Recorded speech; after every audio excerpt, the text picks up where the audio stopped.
Hey guys, ಎಲ್ಲರಿಗೂ ನಮಸ್ಕಾರ. ಇವತ್ತಿನ ಒಂದು ವಿಡಿಯೋದಲ್ಲಿ ಯಾರೆಲ್ಲ RRB ರಿಕ್ರೂಟ್ಮೆಂಟ್ ಗ್ರೂಪ್ ಡಿಗೆ ಅಪ್ಲೈ ಮಾಡಿದಿರೋ ಇನ್ನೇನು ಎಕ್ಸಾಮ್ ಸ್ಟಾರ್ಟ್ ಆಗುತ್ತೆ ಅಂತಾನೆ ಹೇಳ್ಬೋದು.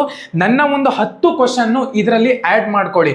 ನೀವು ಓದ್ತಿದ್ದೀರಾ ಅಂತ ಹೇಳೋದಾದ್ರೆ ರೈಲ್ವೆ ಎಕ್ಸಾಮ್ಗೆ ನಾನೊಂದು 10 ಕ್ವಶನ್ ಕೊಡ್ತೀನಿ, ಅದನ್ನ ನಿಮ್ಮ ಒಂದು ಓದೋದ್ರಲ್ಲಿ ಆಡ್ ಮಾಡ್ಕೊಂಬಿಡಿ ಅಷ್ಟೇ, ಇನ್ನೇನು ಇಲ್ಲ. ಇದರಲ್ಲಿ ಕೆಲವೊಂದು ಕ್ವಶನ್ಸ್ ಬರುತ್ತೆ ಅಂತ ಹೇಳ್ಬಿಟ್ಟು ನನ್ನ ಒಂದು ಅನಿಸಿಕೆ ಏನಕ್ಕಪ್ಪ, ನಾನು ಜಾಬ್ ಇನ್ಫಾರ್ಮೇಶನ್ ಕೊಡ್ತಿರ್ತೀನಲ್ವಾ, ನಾನು ಸ್ಟಡಿ ಮಾಡೋರ ಪ್ರಕಾರ ಒಂದು 10 ಕ್ವಶನ್ ಬಂದ್ಬಿಟ್ಟು ರಿಪೀಟೆಡ್ ಆಗಿದೆ ಅಂತಾನೆ ಹೇಳ್ಬೋದು. ಅದ್ರ ಬಗ್ಗೆ ನಾನು ಮಾಹಿತಿ ಕೊಡ್ತೀನಿ. ತುಂಬಾ ಸಿಂಪಲ್ ಕ್ವಶನ್ಸ್ ಏನೇ, ಅಲ್ಲಿ ಹೋಗ್ಬಿಟ್ಟು ನೀವು ಬರೀದಂಗೆ ವಾಪಸ್ ಬರ್ತೀರಾ, ಅದಕ್ಕೋಸ್ಕರನೇ ಇದನ್ನ ನೀವು ನೋಟ್ ಡೌನ್ ಮಾಡ್ಕೋಬಹುದು. ಸೊ ಚಾನಲ್ಗೆ ಸಬ್ಸ್ಕ್ರೈಬ್ ಮಾಡ್ಕೊಳ್ಳಿ. ಇದೇ ತರನೇ ಎಲ್ಲ ಒಂದು ಇನ್ಫಾರ್ಮೇಶನ್ ಕೂಡ ಇದೇ ಚಾನಲ್ ಅಲ್ಲಿ ಸಿಗುತ್ತೆ ಜಾಬ್ ರಿಲೇಟೆಡ್. ಸೊ ಮೊದಲನೇದಾಗಿ ಮ್ಯಾಥ್ಸ್ ಕಡೆಯಿಂದ ಬರ್ತಿರುವಂತದ್ದು ಎಲ್ಲ ಫಿಸಿಕ್ಸ್, ಸೈನ್ಸ್, ಮ್ಯಾಥ್ಸ್ ಕಂಪ್ಲೀಟು ಅಂದ್ರೆ ಎಲ್ಲ ಮಿಕ್ಸ್ಅಪ್ ಮಾಡಿ ಕೊಡ್ತಾರೆ ಅಂತಾನೆ ಹೇಳ್ಬೋದು. ಗ್ರೂಪ್ ಡಿ ನ ಒಂದು ನೋಟಿಫಿಕೇಶನ್ ನಲ್ಲಿ ಎಕ್ಸಾಮ್ ಬರೀತಿದ್ದೀರಾ ಅಂತ ಹೇಳೋದಾದ್ರೆ ಜೂನ್ ಮತ್ತೆ ಆಗಸ್ಟ್ ನಲ್ಲಿ ನಡೆಯುತ್ತೆ ಅಂತಾನೆ ಹೇಳ್ಬೋದು, ಅದ್ರ ಮಿಡ್ ನಲ್ಲಿ ನಡೆಯುತ್ತೆ. ಮೊದಲನೇದು, what is the least common multiply LCM ಅಂತ ಹೇಳ್ಬಿಟ್ಟು ಕೊಟ್ಟಿದ್ದಾರೆ ನೋಡಿ. ಆಕ್ಚುಲಿ ಆಗಿ ನಂಬರ್ಸ್ ಕೊಟ್ಟಿದ್ದಾರೆ ಅಂತಾನೆ ಹೇಳ್ಬೋದು, 12 ಮತ್ತೆ 18. ಇದರ ಒಂದು ಆನ್ಸರ್ ಬಂದ್ಬಿಟ್ಟು ನನ್ನ ಒಂದು ಟೆಲಿಗ್ರಾಮ್ ಚಾನಲ್ ಅಲ್ಲಿ ಮೆನ್ಷನ್ ಮಾಡಿದ್ದೀನಿ. ನಾನು ಇವಾಗಲೇ ಆನ್ಸರ್ನ ಇದಕ್ಕೆ ಹೇಳ್ಬಿಟ್ಟೆ ಅಂತ ಹೇಳೋದಾದ್ರೆ ನೀವು ಮಾಡಕ್ಕೆ ಹೋಗಲ್ಲ, ಅದಕ್ಕೋಸ್ಕರನೇ ಟೆಲಿಗ್ರಾಮ್ ಚಾನಲ್ ಅಲ್ಲಿ ಮೆನ್ಷನ್ ಮಾಡಿದ್ದೀನಿ. ಒಂದ್ಸತಿ ಇದನ್ನ ಅನಲೈಸ್ ಮಾಡ್ಬಿಟ್ಟು ನೀವು ಆನ್ಸರ್ನ ಕಂಡಿಟ್ಕೊಂಡು ಟೆಲಿಗ್ರಾಮ್ ಚಾನಲ್ಗೆ ಹೋಗಿ ನಿಮ್ಗೆ ಆನ್ಸರ್ ಸಿಗುತ್ತೆ.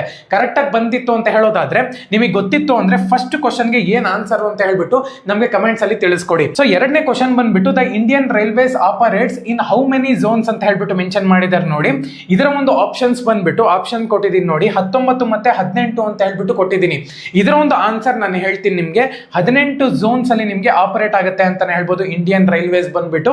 ಸೊ ಇದರ ಒಂದು ಆನ್ಸರ್ ಗೊತ್ತಿತ್ತು ಅಂದ್ರೆ ಕಮೆಂಟ್ ಸೆಕ್ಷನ್ ಕಮೆಂಟ್ ಮಾಡಿ. ಇದನ್ನು ಕೂಡ ತುಂಬಾ ಬೇಸಿಕ್ ಕ್ವಶನ್ಸ್ ಅಂತಾನೆ ಹೇಳ್ಬೋದು. ಎಕ್ಸಾಮ್ ಅಲ್ಲಿ ಕೊಟ್ಟಿದ್ದಾರೆ ಅಂದ್ರೆ ನೀವು ಬಿಟ್ಟು ಬರ್ತೀರಾ, ಅದಕ್ಕೋಸ್ಕರನೇ ಇದೊಂದು ನಿಮ್ಮ ಒಂದು ಲಿಸ್ಟ್ ನಲ್ಲಿ ಆಡ್ ಮಾಡ್ಕೊಳ್ಳಿ, ಓಕೆನಾ.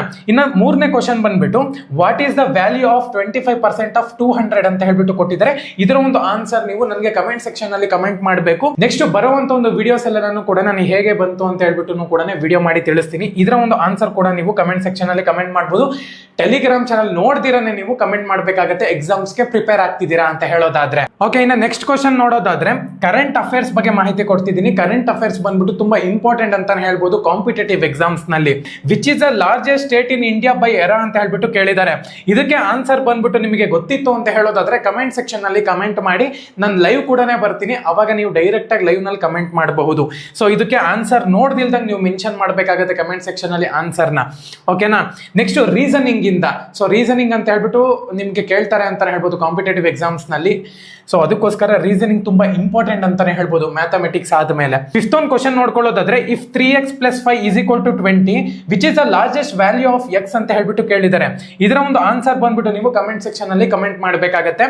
ಇದನ್ನ ನೀವು ಚಾಟ್ GPT ಕೂಡ ಯೂಸ್ ಮಾಡ್ಕೋಬಹುದು, ಗೂಗಲ್ ಕೂಡ ಯೂಸ್ ಮಾಡ್ಕೊಂಡು ಯಾವ ರೀತಿ ಅಂತ ಹೇಳಿ ನೀವು ತಿಳ್ಕೋಬಹುದು, ಆಯ್ತಾ. ನೆಕ್ಸ್ಟ್ ಹಿಸ್ಟ್ರಿ ಕಡೆಯಿಂದ ಎಲ್ಲ ಕಡೆಯಿಂದ ಒಂದೊಂದು ಕ್ವಶನ್ ತಗೊಂಡ್ಬಂದಿದ್ದೀನಿ ಅಂತಾನೆ ಹೇಳ್ಬೋದು. 6th ಒಂದು ನೋಡ್ಕೊಳ್ಳೋದಾದ್ರೆ the first battle of Panipat was found in which year ಅಂತ ಹೇಳ್ಬಿಟ್ಟು ಕೇಳಿದ್ದಾರೆ. ಇದರ ಒಂದು ಕ್ವಶನ್ ಕೂಡ ಇಲ್ಲಿ ಕೊಟ್ಟಿದ್ದೀನಿ ನೋಡಿ. ಇದಕ್ಕೆ ಆನ್ಸರ್ ನೀವು ಕಮೆಂಟ್ ಸೆಕ್ಷನ್ ಅಲ್ಲಿ ಕಮೆಂಟ್ ಮಾಡಬೇಕಾಗತ್ತೆ. ಓಕೆ, ಇನ್ನು ನೆಕ್ಸ್ಟ್ ಜನರಲ್ ಸೈನ್ಸ್ ಕಡೆ ಹೋಗೋಣ ಅಂತ 7th question. Which planet is known has the red planet ಅಂತ ಹೇಳಿ ಕೇಳಿದ್ದಾರೆ. ಇದಕ್ಕೆ ಆನ್ಸರ್ ತುಂಬಾ ಸಿಂಪಲ್ ಅಂತಾನೆ ಹೇಳ್ಬೋದು. ಕಮೆಂಟ್ ಸೆಕ್ಷನ್ ಅಲ್ಲಿ ಪಟ್ ಅಂತ ಹೇಳ್ಬಿಟ್ಟು ಕಮೆಂಟ್ ಮಾಡಿ. 7th ಮಂತ್ ಅಂತ ಹೇಳ್ಬಿಟ್ಟು ಮೆನ್ಷನ್ ಮಾಡಿ ಕಮೆಂಟ್ ಮಾಡಿ, ಓಕೆನಾ.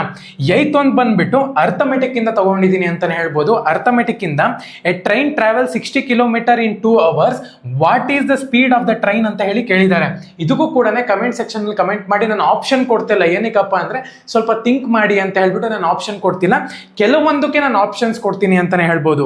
ಸೊ ಜನರಲ್ ನಾಲೆಜ್ ಇಂದ 9th ಕ್ವಶನ್ ತಗೊಂಡ್ಬಂದಿದ್ದೀನಿ ಅಂತಾನೆ ಹೇಳ್ಬೋದು. Who wrote the book the Discovery of India ಅಂತ ಹೇಳ್ಬಿಟ್ಟು ಕೇಳಿದ್ದಾರೆ. ಇದನ್ನ ನೀವು ಯಾವುದೇ ಕಾರಣಕ್ಕೂ ಗೂಗಲ್ ಮಾಡಬಾರ್ದು. ಯಾರೆಲ್ಲ ಗ್ರೂಪ್ ಡಿ ಎಕ್ಸಾಮ್ಸ್ಗೆ ಪ್ರಿಪೇರ್ ಆಗ್ತಿದ್ದೀರಾ ಅವ್ರಿಗೆಲ್ಲರಿಗೂ ಗೊತ್ತಿರಬೇಕಾಗಿರುವಂತ ಒಂದು ಕ್ವಶನ್ ಕಮೆಂಟ್ ಸೆಕ್ಷನ್ ಅಲ್ಲಿ ಕಮೆಂಟ್ ಮಾಡಿ, ಆಯ್ತಾ. ನೆಕ್ಸ್ಟ್ ರೀಸನಿಂಗ್ ಇಂದ ತಗೊಂಡ್ಬಂದಿದ್ದೀನಿ 10th ಕ್ವಶನ್ ಅಂತಾನೆ ಹೇಳ್ಬೋದು. Find the next number of the series ಅಂತ ಹೇಳ್ಬಿಟ್ಟು ಕೇಳಿದ್ದಾರೆ.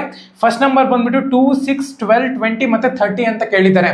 ಇದರ ಒಂದು ಆಪ್ಷನ್ಸ್ ಬಂದ್ಬಿಟ್ಟು ಆಪ್ಷನ್ ನೋಡ್ಕೊಳ್ಳೋದಾದ್ರೆ 40, 42, 44, 46 ಇದರಲ್ಲಿ ಒಂದು ಆಪ್ಷನ್ ಇರುತ್ತೆ ಅಂತ ಹೇಳ್ಬೋದು. ಕಮೆಂಟ್ ಸೆಕ್ಷನ್ ಅಲ್ಲಿ 10th ಮಂತ್ ಅಂತ ಹೇಳ್ಬಿಟ್ಟು ಕಮೆಂಟ್ ಮಾಡಿ ಆನ್ಸರ್ ಮಾಡಿ. ಪ್ರತಿ ಒಬ್ರು ಕೂಡ ಈ ಒಂದು 10 ಕ್ವಶನ್ಸ್ ನ ನಿಮ್ಮ ಒಂದು ಓದ್ತಿದ್ದೀರಾ ನೋಡಿ ಅದರಲ್ಲಿ ಒಂದ್ಸತಿ ಬರ್ಕೊಂಬಿಡಿ, ಓಕೆನಾ. ಇದೆಲ್ಲ ಚಿಕ್ಕ ಕ್ವಶನ್ಸ್ ಬಟ್ ಇದನ್ನೇ ತುಂಬಾ ಜನ ಬಂದ್ಬಿಟ್ಟು ಮಿಸ್ ಮಾಡ್ಬಿಟ್ಟು ರಾಂಗ್ ಆನ್ಸರ್ಸ್ ಬರ್ತಾರೆ. ಅದಕ್ಕೋಸ್ಕರನೇ ಪ್ರತಿ ಒಬ್ರು ಕೂಡ ಕಮೆಂಟ್ ಸೆಕ್ಷನ್ ಅಲ್ಲಿ ಆನ್ಸರ್ಸ್ ನ ಕಮೆಂಟ್ ಮಾಡಿ. ನಿಮಗೆ ಗೊತ್ತಾಗಿಲ್ಲ ಅಂತ ಹೇಳೋದಾದ್ರೆ ಗೂಗಲ್ ಮಾಡಕ್ ಹೋಗ್ಬೇಡಿ. ನನ್ನ ಒಂದು ಟೆಲಿಗ್ರಾಮ್ ಚಾನಲ್ ಅಲ್ಲಿ ವಿತ್ ಎಕ್ಸ್ಪ್ಲನೇಷನ್ ಹಾಕಿರ್ತೀನಿ. ಪ್ರತಿಯೊಬ್ಬರು ಕೂಡ ಹೋಗಿ PDF ನ ಡೌನ್ಲೋಡ್ ಮಾಡ್ಕೊಳ್ಳಿ. ಎಲ್ಲರಿಗೂ ಕೂಡ ಆಲ್ ದ ಬೆಸ್ಟ್. ಯಾರ ರೈಲ್ವೆ ಗ್ರೂಪ್ ಡಿ ಎಕ್ಸಾಮ್ಸ್ಗೆ ಪ್ರಿಪೇರ್ ಆಗ್ತಿದ್ದೀರಾ, ಇದೇ ತರನೇ ಕ್ವಶನ್ಸ್ ಬೇಕು ಅಂತ ಹೇಳೋದಾದ್ರೆ ಎಸ್ ಅಂತ ಹೇಳ್ಬಿಟ್ಟು ಕಮೆಂಟ್ ಮಾಡಿ. ಧನ್ಯವಾದ.